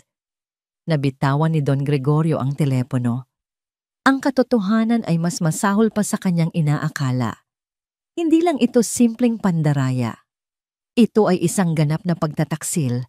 Naglakad siya patungo sa bintana at tiningnan ang natutulog na syudad. Ang araw ay malapit ng sumikat. At sa pagsikat nito, sisiguraduhin niyang babagsak ang isang bagyo sa loob ng kanyang boardroom. Ang boardroom ng De La Cruz Holdings ay isang sagradong lugar. Dito nagaganap ang mga desisyon na kayang magpabago sa kapalaran ng libu-libong empleyado. Ang mahabang mesa na gawa sa mahogany ay sumasalamin sa mga seryosong mukha ng mga miyembro ng board. Ngunit sa araw na yon ang karaniwang tensyon ay napalitan ng isang kakaibang bigat, isang katahimikang nagbabadya ng isang paparating na unos. Umupo si Adrian sa kanang kamay ng kanyang tiyuhin ang pinuno ng mesa. Ang isang bahagi ng kanyang pisngi ay may bahagyang pamamaga na pilit tinakpan ng makeup, ngunit ang galit sa kanyang mga mata ay hindi maitatago. Siya ay puno ng kumpiyansa. Matapos ang insidente kahapon, sigurado siyang wala ng kredibilidad si Eileen. Ngayon, ang kailangan na lang niyang gawin ay tuluyan ng ilibing ang proyektong ospital at sementuhan ang kanyang kapangyarihan. Sa kabilang dulo, si Joanna, ang CFO, ay nakaupo na may malamig na ekspresyon ang kanyang mga mata, ay maingat na nagmamasid kay Don Gregorio. Nakaramdam siya ng panganib. Si Don Gregorio sa kabilang banda ay kalmado. Isang nakakakilabot na katahimikan ang bumabalot sa kanya. Ang kanyang mukha ay parang isang blangkong pader, ngunit ang kanyang mga mata ay may kislap na parang bakal na nagbabaga. Magsimula na tayo, sabi ni Don Gregorio, at ang kanyang boses ay umalingaw-ngaw sa buong silid. Ang agenda natin na ngayon ay ang pinal na pag-apruba sa Alonzo Memorial Charity Hospital. Adrian, sa iyo ang sahig. Tumayo si Adrian puno ng huwad na kumpiyansa. Inayos niya ang kanyang mamahaling suit at ngumiti sa mga miyembro ng board. Mga ginoo at ginang. Simula niya. Mahal nating lahat ang proyektong ito. Ito ay isang magandang pamana. Ngunit bilang inyong Vice President, tungkulin kong protektahan ang kumpanyang ito mula sa isang sentimental na pagkakamali. Inilabas niya ang isang presentasyon sa malaking screen sa likod niya. Ang mga chart at graph ay lumitaw lahat, ay nagpapakita ng mga numerong pula at mga prediksyon ng pagkalugi. Iyon ang mga peking datos na inihanda niya dinisenyo para takutin ang sinumang nag-iisip, gamitin ang puso sa halip na ang utak. Ayon sa masusing pag-aaral na ito, patuloy niya ang kanyang boses ay puno ng pekeng pag-aalala. Ang proyektong ito ay magiging isang financial black hole. Malulugi tayo ng bilyon-bilyon sa loob ng 5 taon. Mapipilitan tayong magbawas ng empleyado. Maaring malagay sa alanganin ng buong De La Cruz Holdings. Ang mga miyembro ng board ay nagsimulang magbulungan. Ang mga numerong ipinapakita ni Adrian ay nakakagulat at nakakatakot. Kaya naman, pagtatapos ni Adrian, sa kabila ng pagtutol ng aking puso, inirerekomenda ng aking isipan na ibasura na natin ang proyektong ito. Ito ang tama at matalinong gawin. Umupo siya at isang alon ng pagsang-ayon ang naramdaman niya mula sa paligid. Tumingin siya kay Don Gregorio, inaasahan na makita ang pagkatalo sa mukha nito. Tumayo si Don Gregorio. Hindi siya tumingin sa screen. Sa halip tiningnan niya ang bawat isang miyembro ng board. Isang kahangahangang presentasyon, Adrian. Sabi niya ang kanyang boses ay walang bahid ng sarkasmo na lalong nagpakaba sa kanyang pamangkin. Puno ng datos, puno ng katwiran, ngunit may isang maliit na problema. Isang sandali siyang huminto. Lahat ng yan ay kasinungalingan. Isang nagulat na katahimikan ang bumalot sa silid. Si Adrian ay napanganga. Ano? Ano pong ibig niyong sabihin, Tito? Sabi niya pilit na tumatawa. Ito po ay galing sa Finance Department. Huwag kang mag-alala, sabi ni Don Gregorio. Mayroon din akong sariling presentasyon. Naglakad siya patungo sa podium. Kinuha niya ang isang remote. Bago tayo magpatuloy, gusto kong ipakilala sa inyo ang tunay na utak sa likod ng pag-aaral na yan. Pinindot niya ang remote. Ang unang lumitaw sa screen ay hindi isang chart. Ito ay isang guhit ng bata. Ang guhit ni Maya. Ano ito? Tanong ng isang miyembro ng board. Isang biro. Ito? Sabi ni Don Gregorio, ay ang testimonya ng isang 7 taong gulang na bata. Ang pangalan niya ay Maya. Nakita niya mismo ang ginawang pagpapalit ng dokumento ng aking pamangkin at ng finance head na si Victor Roxas. Komon sigaw ni Adrian na patayo. Ito ay katawa-tawa. Mas maniniwala kayo sa isang guhit kaysa sa datos. Huminahon ka, Adrian. Magsisimula pa lang tayo, sabi ni Don Gregorio. Muli niyang pinindot ang remote. Ang sumunod na lumabas sa screen ay isang maikli at putol-putol na video.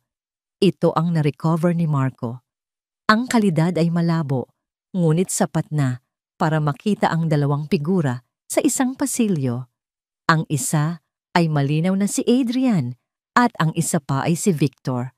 Nakita ng lahat ang mabilis na pagpapalitan ng isang asul at isang pulang folder. Nanlamig ang buong katawan ni Adrian. Ang kanyang mukha ay nawalan ng kulay. Iyan ay peke manipulated. Talaga tanong ni Don Gregorio. Kung gayon, baka ito ay mas kapani-paniwala. Pinindot niya muli ang remote. Ang huling lumabas sa screen ay hindi video o litrato. Ito ay isang kopya ng isang email. Ang email na ipinadala ni Adrian sa Montecillo Corp. Ang naka-attach na file ay naroon bukas, ipinapakita ang bawat detalye ng kanyang plano ng pananabutahe. At sa ilalim ang kasunduan, ang posisyon bilang COO, kapalit ng pagbagsak ng sarili niyang kumpanya. Sa pagkakataong ito, walang nang nagbulungan. Ang katahimikan ay nakabibingi. Ang lahat ng mga mata ay nakatutok kay Adrian, hindi na may pagdududa, kundi may pagkasuklam. Si Joanna ay napapikit dahan-dahang umiling hindi makapaniwala sa kataksilang kanyang nasasaksihan. Si Adrian ay parang isang taong sinuntok sa sikmura. Wala na siyang nang masabi. Ang lahat ng kanyang kasinungalingan ay nakalantad na. Tumingin siya sa kanyang tiyuhin hindi na may galit, kundi may takot. Paano? Bulong niya. Tinanong mo kung mas maniniwala ako sa isang guhit kaysa sa datos, Adrian. Sabi ni Don Gregorio ang kanyang boses, ngayon ay puno ng bigat ng isang hukom. Ang sagot ay oo, dahil ang isang bata ay gumuguhit ng kanyang nakikita. Habang ikaw, lumilikha ka ng kasinungalingan para makuha ang iyong gusto. Nilinlang mo ako. Nilinlang mo ang kumpanyang ito at tinangka mong sirain ang alaala ng aking asawa at anak. Para saan sa pera sa kapangyarihan? Hindi makasagot si Adrian. Napaupo siya sa kanyang silya na parang isang manikang pinutulan ng tali. Ang kanyang mundo ay gumuho sa loob lamang ng ilang minuto. Sa hudyat ni Don Gregorio, bumukas ang pinto sa likuran ng boardroom. Pumasok ang 2 unipormadong pulis kasama ang hepe ng security na ngayon ay namumutla. Adrian Alonso. Sabi ng isang pulis, ang kanyang boses ay malakas at malinaw. Inaaresto ka namin para sa kasong corporate fraud at industrial espionage. Hindi na pumalag si Adrian. Habang pinupusasan siya ng mga pulis ang kanyang tingin, ay nanatiling nakatutok kay Don Gregorio, isang tinging puno ng pagkamuhi at pagkatalo. Habang inilalabas siya sa silid, kasama si Victor na inaresto rin sa kanyang opisina, walang sino man sa board ang gumalaw o nagsalita. Sila ay mga saksi sa pagbagsak ng isang taksil. Nang magsara ang pinto, hinarap ni Don Gregorio ang natitirang miyembro ng board. Ngayon, sabi niya, ang bagyo ay tapos na. Pag-usapan na natin ang pag-apruba sa pagpapatayo ng isang ospital. Nang mailabas na ng mga pulis si Adrian ang bigat sa loob ng boardroom, ay tila gumaan ngunit napalitan ito ng isang nakakailang na katahimikan. Ang mga miyembro ng board ay nakatingin sa kanilang mga papel, sa mesa sa kahit saan, huwag lang magtama ang kanilang mga paningin. Sila ay mga saksi, hindi lang sa isang krimen, kundi sa isang malalim na pagtataksil sa loob ng isang pamilya. Si Joanna ang unang bumasag sa katahimikan. Dahan-dahan siyang tumayo. Walang bahid ang pagiging arogante sa kanyang mukha, tanging isang malalim na pagsisisi. Gregorio, sabi niya, ang kanyang boses ay mahina, ngunit malinaw. Ako, humihingi ako ng paumanhin. Tumingin sa kanya si Don Gregorio, naghihintay. Pinili kong maniwala sa lohika at sa mga numero. Patuloy ni Joanna, kinalimutan kong ang pinakamahalagang asset ng kumpanyang ito ay hindi ang pera, kundi ang mga tao at ang tiwala. Nagduda ako sa iyo. Nagduda ako sa isang inosenteng ina. Hindi ko na-deserve ang posisyon ko dito. Inilapag niya sa mesa ang kanyang company ID at isang resignation letter na mabilis niyang isinulat. Tinatanggap ko ang aking pagkakamali. Hinahain ko ang aking pagbibitiw epektibo ngayon din. Tinitigan ni Don Gregorio ang sulat pagkatapos ay tumingin kay Joanna. May nakita siyang tunay na pagsisisi sa mga mata nito. Ngunit alam din niya na ang tiwalang nasira ay hindi na maibabalik pa. Tinatanggap ko. Simpleng sabi niya. Yumuko si Joanna at walang imik na lumabas ng silid. Sumunod na rin ang hepe ng security na alam na rin ang kanyang kapalaran. Naiwan si Don Gregorio kasama ang natitirang board. Mayroon pa bang tututol sa pagpapatayo ng ospital? Tanong niya. Walang umimik. Isa-isang tumango ang mga miyembro. Sa isang mabilis na botohan ng proyekto ay naaprubahan ng walang pag-aalinlangan. Ngunit para kay Don Gregorio ang tagumpay ay may kasamang pait. Hindi na siya nagtagal pa. Habang ang board ay pinag-uusapan na ang mga susunod na hakbang tahimik, siyang tumayo at umalis. May mas mahalaga siyang kailangang puntahan. Ang amoy ng antiseptic ay sumalubong kay Don Gregorio pagpasok niya sa pribadong ospital. Nagmamadali siyang naglakad sa mga puting pasilyo hanggang sa marating niya ang isang maliit na waiting area. Nakita niya roon si Eileen, mag-isang nakaupo ang kanyang mga kamay, ay magkasalikop sa panalangin, ang kanyang mukha ay basang-basa sa luha. Si Maya ay isinugod sa ospital kaninang madaling araw matapos itong magkaroon ng hirap sa paghinga. Ang kanyang kondisyon ay biglang lumala. Eileen, tawag ni Don Gregorio. Napalingon si Eileen, ang kanyang mga mata ay puno ng pag-aalala.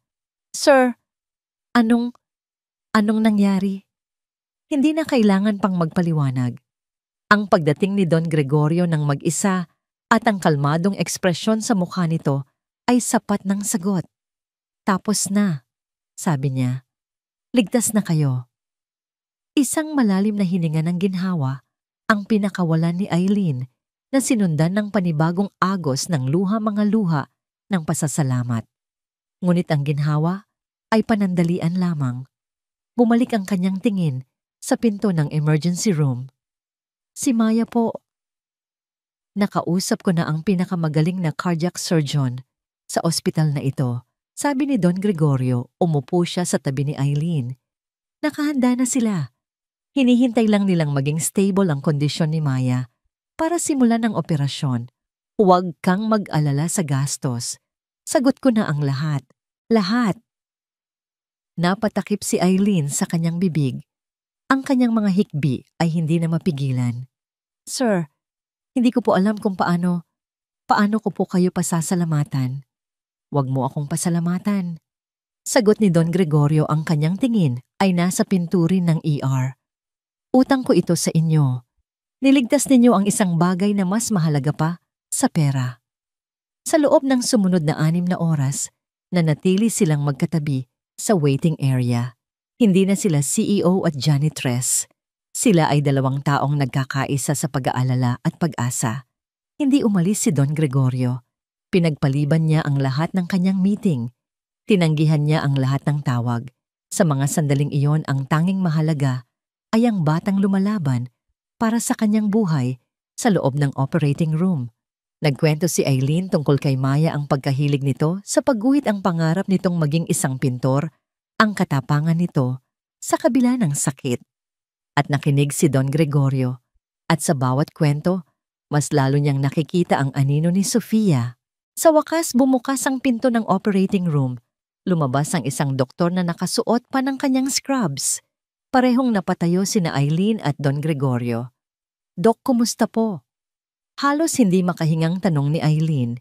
Tinanggal ng doktor ang kanyang maskara at isang pagod, ngunit masayang ngiti ang lumitaw sa kanyang mukha. The operation was a success. She's a strong little girl. Stable na siya. Gumuho ang mga tuhod ni Eileen sa sobrang ginhawa. Napahawak siya sa upuan para hindi matumba. Si Don Gregorio naman ay napapikit nagpapasalamat sa Diyos sa isang panalangin matagal na niyang hindi ginagawa. Nang mailipat na si Maya sa recovery room, pumasok silang 2. Ang bata ay mahimbing na natutulog na papalibutan ng mga makinang marahang tumutunog, bawat tunog ay isang pangako ng buhay. Ang kanyang mukha ay maputla pa, ngunit ang paghinga niya ay malalim at panatag na hindi nahirap tulad ng dati. Umupo si Eileen sa tabi ng kama, hinawakan ang maliit na kamay ni Maya na para bang iyon ang pinakamahalagang kayamanan sa mundo. Ang mga luha ay patuloy pa ring dumadaloy sa kanyang pisngi, ngunit ngayon, ang mga ito'y luha na ng purong kaligayahan. Tinitigan sila ni Don Gregorio mula sa may pintuan. Ang eksenang yon, ang walang kapantay na pagmamahal ng isang ina para sa kanyang anak, ay isang bagay na matagal na niyang hindi nasasaksihan. Pamilyar at masakit. Naalala niya ang mga gabing binantayan niya si Sofia sa ospital dahil sa simpleng lagnat, ang takot na naramdaman niya noon na ngayon ay tila napakaliit na bagay kumpara sa pinagdaanan ni Eileen. Nang makita niyang medyo panatag na si Eileen, lumapit si Don Gregorio. Eileen, sabi niya sa mahinang boses para hindi makabulahaw. Paglabas ni Maya dito, gusto kong isipin mo ang kinabukasan ninyo. Nag-angat ng tingin si Eileen, naguguluhan. Ayoko nang bumalik ka sa pagiging janitress. Patuloy ni Don Gregorio. Hindi iyon ang lugar mo. Pero sir, iyon po ang trabaho ko. Dati mong trabaho pagtatama niya. Nakita ko kung paano mo ipaglaban ang tama. Nakita ko ang iyong tapang. Nakita ko ang iyong puso para sa mga taong inaapi. Ang kumpanya ay nangangailangan ng isang taong tulad mo. Po hindi ko po maintindihan. Bubuo ako ng isang bagong posisyon sa ilalim ng Human Resources Department. Paliwanag ni Don Gregorio. Isang Employee Welfare Supervisor. Ang trabaho mo ay siguraduhin na ang boses ng bawat empleyado mula sa pinakamataas hanggang sa pinakamababa ay naririnig. Ikaw ang magiging tulay nila sa management. Ikaw ang magsisigurado na wala ng sinuman ang makakaramdam, na sila ay invisible, na wala ng sinuman ang matatakot na magsalita ng katotohanan. Natulala si Eileen. Ang alok ay napakalayo sa kanyang inaasahan. Mula sa paglilinis ng sahig ngayon, ay inaalok siyang maging tagapagtanggol ng kanyang mga kapwa manggagawa. Sir, hindi po ako. Hindi po ako karapat-dapat. Hindi po ako nakatapos ng kolehiyo. Hindi diploma ang basehan ng katapatan at tapang, Eileen. Mariing sabi ni Don Gregorio. Mas kwalipikado ka kaysa sa kahit sinong may master's degree diyan. Ang kailangan ko ay ang iyong puso. Tatanggapin mo ba? Tumingin si Eileen sa mahimbing na natutulog na si Maya, pagkatapos ay tumingin pabalik kay Don Gregorio. Ang kanyang mga mata ay puno ng panibagong determinasyon. Ito ay hindi lang isang trabaho. Ito ay isang pagkakataon para suklian ang biyayang natanggap niya, isang paraan para siguraduhin ang pinagdaanan niya ay hindi na mararanasan ng iba. Tumango siya, ang kanyang pagtango ay matatag at puno ng pasasalamat. Opo, sir. Tatanggapin ko po. Isang bihirang nangiti ang sumilay sa mga labi ni Don Gregorio. Huwag mo na akong tawaging sir, Gregorio na lang. Sa unang pagkakataon, ngumiti rin si Eileen. Isang tunay na ngiti na umabot sa kanyang mga mata. Sa sandaling iyon, sa loob ng tahimik na silid ng ospital sa tabi ng isang natutulog na anghel, ang 2 taong pinagtagpo ng isang krisis ay hindi na amo at empleyado. Sila ay 2 kaluluwang pinaghilom ng unos, magkasamang sumasalubong sa pagbubukang liwayway. 6 na buwan ang lumipas. Ang malamig na simoy ng Pasko ay napalitan na ng mainit na hanging nagbabadya ng tag-araw. Ngunit ang pinakamalaking pagbabago ay hindi sa panahon, kundi sa isang malaking lote sa puso ng syudad kung saan dating nakatayo ang isang lumang bodega. Ngayon, isang makabago at nagniningning na gusali ang nakatayo roon. Sa harapan nito, isang malaking arko ang may nakaukit na mga salitang ginto. Alonzo Memorial Charity Hospital. Ang araw na yon ay ang Grand Inauguration. Ang paligid ay puno ng mga bisita, mga politiko, mga negosyante, mga doktor, at ang lahat ng empleyado ng De La Cruz Holdings kasama ang kanilang mga pamilya. Isang masayang selebrasyon ang nagaganap na may kasamang musika at masaganang pagkain. Sa gitna ng lahat naglalakad si Don Gregorio de la Cruz. Ngunit iba na siya ngayon. Ang dating malamig at malayo na CEO ay napalitan ng isang lalaking ngumingiti, kumakamay at nakikipagkwentuhan sa kanyang mga empleyado. Tinatawag niya sila sa kanilang mga pangalan. Tinatanong niya ang kalagayan ng kanilang mga pamilya. Nakikinig siya hindi dahil kailangan, kundi dahil gusto niya. Ang mga anino sa kanyang kumpanya ay nabigyan na ng mukha at ngalan. Gregorio. Isang masayang tinig ng bata ang tumawag sa kanya. Lumingon siya at nakita ang isang batang babae na tumatakbo palapit sa kanya. Nakasuot ito ng isang magandang kulay rosas na bestida. Ang kanyang buhok ay nakapusod na may laso at ang kanyang mga pisngi ay mamula-mula puno ng buhay at enerhiya. Walang sino man ang mag-aakala na ilang buwan lang ang nakalipas. Ang batang ito ay nasa bingit ng kamatayan. Maya dahan-dahan lang. Sabi ng isang babaeng sumusunod sa kanya, si Eileen. Napakaganda ni Eileen sa kanyang suot na simpleng bestida. Ang bakas ng takot at pagod sa kanyang mukha ay tuluyan ng naglaho. Napalitan ito ng isang aura ng kumpiyansa at kapayapaan. Sa kanyang bagong posisyon, naging boses siya ng mga dati. Walang boses, isang kampeon ng katarungan. Sa loob ng toring salamin, yumakap si Maya sa binti ni Don Gregorio. Ang ganda-ganda po dito. Sabi ng bata, ang kanyang mga mata ay nagniningning habang tinitingnan ang bagong ospital. Ginawa ito para sa mga batang tulad mo. Malambing na sabi ni Don Gregorio, sabay gulo sa buhok nito. May regalo po ako sa inyo, sabi ni Maya. May kinuha siya mula sa maliit na bag na dala ni Eileen.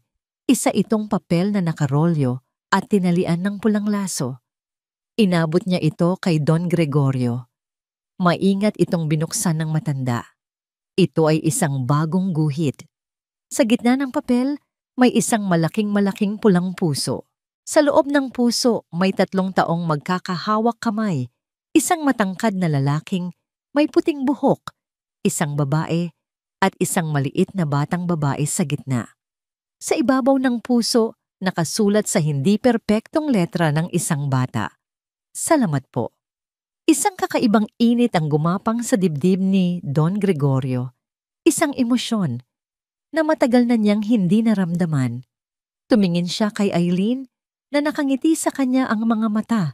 Nito'y nagpapahayag ng pasasalamat na hindi kayang sabihin ng mga salita. Maingat niyang inilukot pabalik ang guhit at inilagay sa loob ng kanyang coat malapit sa kanyang puso.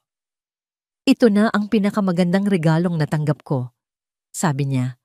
Maya-maya tinawag na si Don Gregorio sa entablado para sa kanyang talumpati.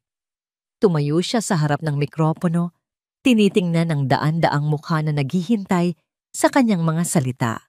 Dati ang mga ganitong okasyon ay pagkakataon para ipagmalaki ang tagumpay at yaman ng kanyang kumpanya.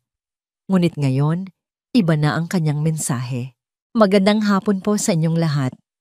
Simula niya, nakatayo tayo ngayon sa harap ng isang bagong gusali. Isang gusaling gawa sa semento bakal at salamin.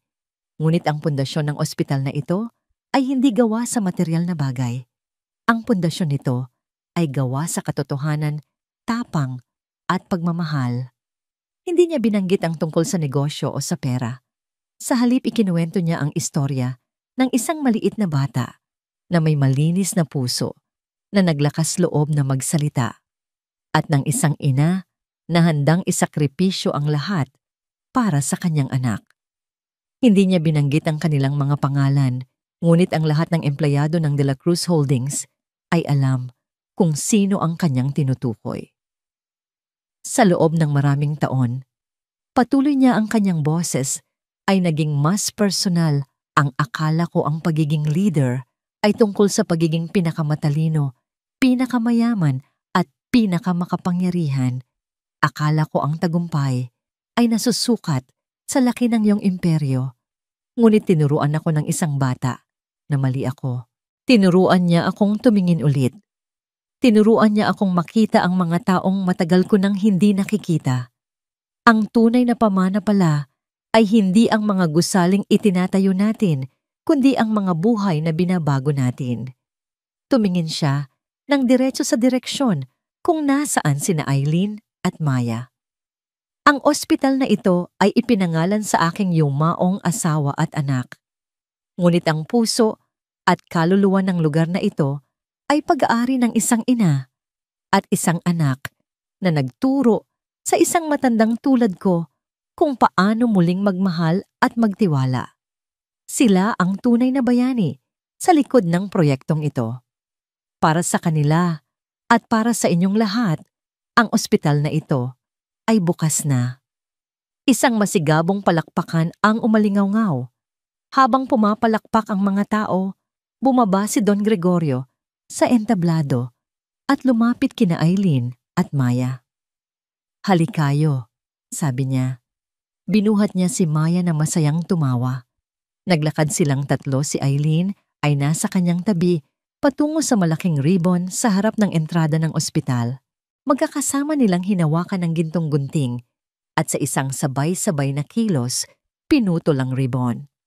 Opisyal ng bukas ang Alonzo Memorial Charity Hospital.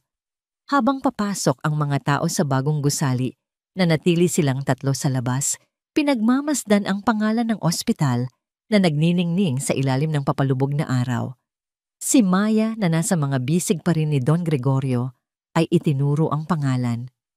"Ang ganda po ng pangalan ng asawa niyo," sabi ng bata. "Oo, maganda nga o," sagot ni Don Gregorio, isang malungkot, ngunit matamis na ngangiti ang gumuhit sa kanyang mga labi. "At alam mo ba, sigurado akong magiging magkaibigan kayo kung nagkakilala kayo." Tumingin si Eileen kay Don Gregorio at sa mga mata nito, nakita niya hindi lang ang isang bilyonaryo o isang makapangyarihang CEO. Ang nakita niya ay isang ama, isang byudo, isang taong naghahanap ng kapatawaran at kapayapaan. Alam ni Don Gregorio na hindi na maibabalik ng ospital ang kanyang pamilya. Ngunit sa pagtulong sa pamilya ng iba, Sa pagbibigay ng pag-asa sa mga nawawalan na nito, nahanap niya ang isang bagong uri ng pamilya, isang bagong layunin. Ang pamana na kanyang itinatayo ay hindi na lamang para sa mga Alonso na nawala, kundi para sa mga bagong Eileen at Maya ng mundo. Ang imperyo niya ay hindi na lamang gawa sa salamin at bakal. Ito ngayon ay may puso.